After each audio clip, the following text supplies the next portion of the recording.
Oi, voltei para nossa aulinha de projeto.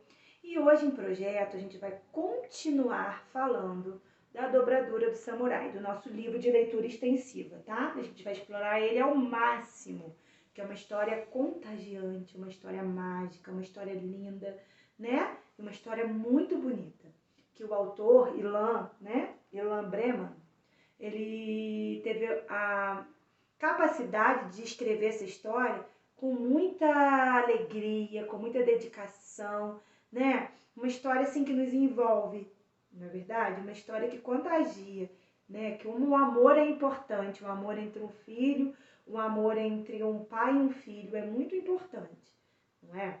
Então, e hoje, na dobradura do samurai, né? No livro A Dobradura do Samurai, o que nós vamos fazer? Então hoje a gente vai fazer o quê? A gente vai saber que ao lermos um livrinho, nós percebemos que a história existe início, meio e fim. Com isso, temos uma história cheia de aventuras. Então a gente começa, né? A história começa, então é o início. Aí ela vai desenrolando, enrolando, vai nos dando entendimento, aí é o meio. E para terminar a história vai tomando o rumo de um fim. Então toda a história ela tem um início, um meio e um fim. Essas três partes, tá bom? E aí a dobradura do samurai relembra uma antiga lenda japonesa, não é? Segundo a qual quem dobrasse 1000 tsurus, olha o meu tsuru aqui, ó. Ele requer paciência, ele requer concentração para poder fazer, né? Esse tsuru aqui.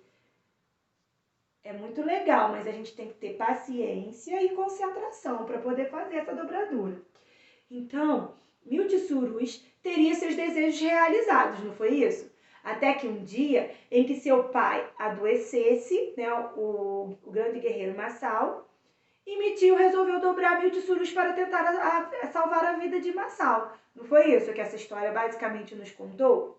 E aí ela foi desenrolando, que ele teve a maioridade, e depois que ele cresceu, ele começou a fazer o que ele mais gostava. O pai já sabia que ele não ia ser um guerreiro, que ele ia fazer dobraduras. E com esse dom que ele tinha, né, que ele gostava, ele resolveu salvar a vida do pai. E mesmo depois que o pai dele virou uma estrelinha, foi morar no céu, ele continuou fazendo esse dom pelo mundo inteiro. Ele viajou, depois ele voltou para a aldeia. E aí foi tomando um rumo, né? Foi tomando um final a história. O que aconteceu lá no final dessa história?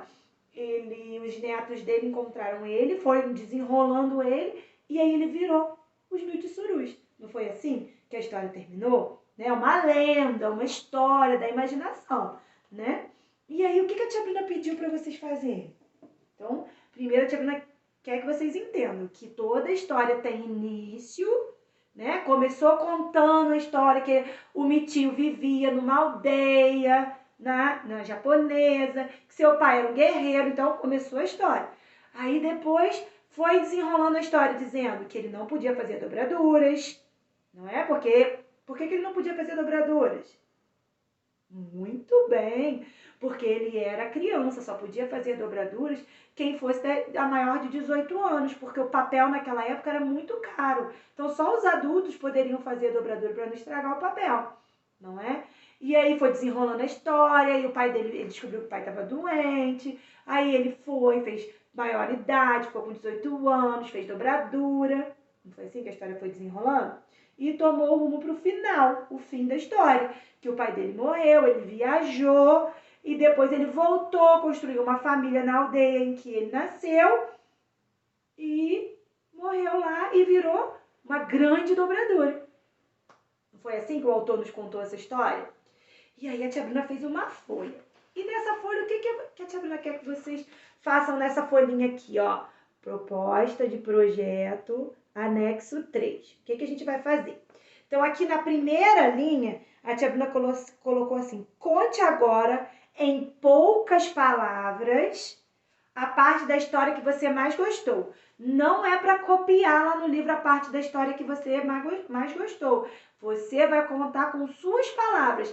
Ah, tia Bruna, eu gostei. Vai escrever assim: eu gostei da parte em que o Michiyo começou a fazer a dobradura. Eu gostei da parte em que o tio brincava com seus netos de dobradura. Eu gostei quando o autor disse que o Massal era um grande guerreiro.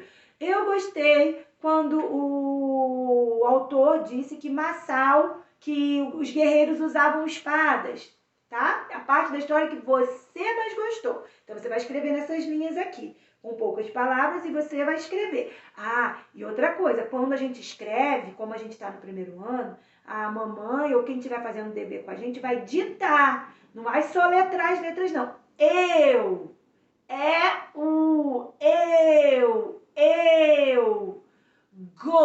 gos, te, e. Eu gostei. E assim a gente vai ditando para que eles possam escrever, tá bom? Aí aqui o número 2. Essa parte está em qual página? Então, o livro, né, ele é feito de páginas. E cada página do livro, ó, tem uma numeração. Aqui tá o número 5. Aqui não tem o 4, tia Bruna, mas eu sei que quem vem antes do 4 é o... Muito bem. Não, quem vem antes do 5 é o 4. Então, 4, 5. 5. Aqui não tem página, tia Bruna. Quem vem depois do 5? 6, 7. Aqui tem o 7. Quem vem antes do 7? 6, tá? E aí a gente vai olhando, é pra gente memorizar os números. Também, minha folhinha caiu aqui, eu vou pegar aqui. E aí, o que a gente vai fazer? Nós vamos colocar essa página nessa linhazinha que a tia Bruna colocou aqui pequenininho, o número da página, tá? É representar em símbolo, em forma de número. Não é para escrever o nome do número. E no número 3, transcreva essa parte aqui. Isso que a tia Bruna queria falar com vocês. Transcrever. O que é transcrever? É copiar.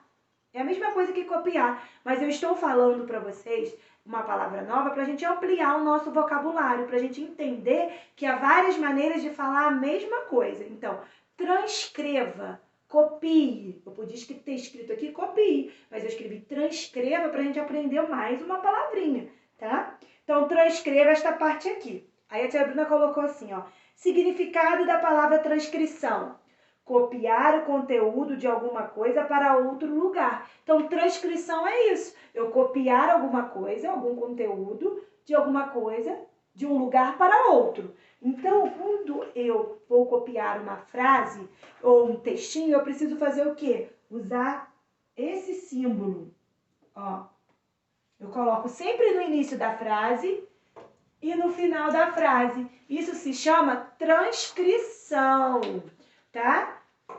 Isso se chama aspas, desculpa. Esse símbolo aqui, ó, tem o nome de aspas. Eu abro aspas no início e fecho aspas no final. Toda vez que eu copio alguma coisa de algum lugar, eu uso aspas. Porque aqui quer dizer que alguém disse isso, que alguém que escreveu isso, tá?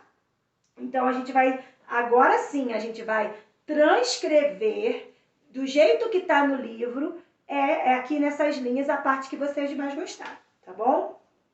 E aqui o número 4, faça um desenho da parte que você mais gostou. Aí você vai fazer um desenho bem bonito para a tia Bruna da parte que você mais gostou, tá? Um beijinho, beijinho. Tchau, tchau, meus amiguinhos. Boa quinta-feira.